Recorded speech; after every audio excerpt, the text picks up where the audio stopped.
সশস্ত্র বিপ্লবের মুখে সিরিয়া থেকে স্বৈরশাসক বাশার আল আসাদ ব্যক্তিগত উড়োজাহাজে করে দেশ ছেড়ে পালানোর পর তার অবস্থান নিয়ে তৈরি হয় ধোঁয়াশা।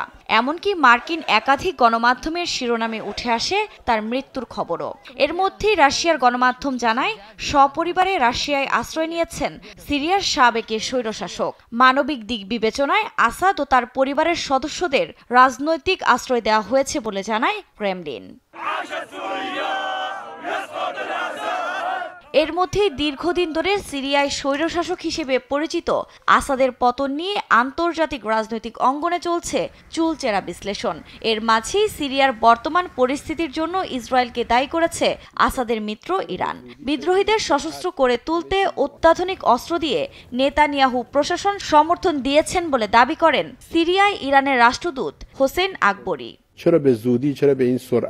এর পেছনে রয়েছে ইসরায়েল। তারা বিদ্রোহীদের এমন আধুনিক সুযোগ সুবিধা ও সরঞ্জাম দিয়েছে যা বিশ্বের অনেক উন্নত দেশের কাছেও ছিল না।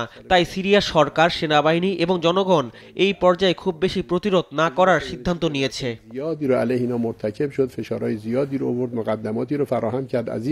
যদিও বিদ্রোহীদের কাছে সিরীয় সেনাবাহিনীর এই পরাজয়কে অনেকটাই আশ্চর্যজনক বলছেন ইরানের পররাষ্ট্রমন্ত্রী আব্বাস আরাগচি।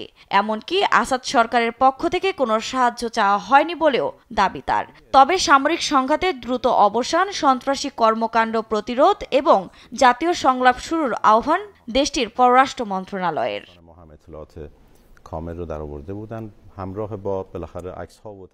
এর মধ্যে সিরিয়ার প্রেসিডেন্ট বাশার আল আসাদকে রক্ষায় আগ্রহী ছিল না রাশিয়া। তাই তার শাসনের অবসান হয়েছে বলে সামাজিক যোগাযোগ মাধ্যমে জানায় ট্রাম্প। বলেন, ইউক্রেন যুদ্ধের কারণে সিরিয়ায় তাদের আগ্রহ হারায় পুতিন প্রশাসন। এদিকে আসাদ সরকারের অবশিষ্টাংশ এবং বিদ্রোহীদের মধ্যে আলোচনা অত্যন্ত গুরুত্বপূর্ণ হবে বলে মনে করছেন গিগা ইনস্টিটিউট ফর মিডল স্টাডিজের সিরিয়া বিশেষজ্ঞ আদ্রে ব্যাংক। আগামী দিনে সিরিয়ায় কতটা শান্তিপূর্ণ বা সহিংসভাবে চলতে থাকবে, এই প্রশ্নের জন্য দুটি জিনিস খুবই গুরুত্বপূর্ণ।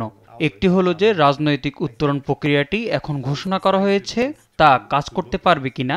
অন্যটি দামেস্কে আসাদের শাসন আমলের নেতাদের সঙ্গে তারা কিভাবে কাজ করছে। অন্যদিকে সিরিয়ার চলমান পরিস্থিতি নিয়ে মুখ খুলেছেন বিশ্বের শক্তিধর দেশের সরকার ও রাষ্ট্রপ্রধানরা।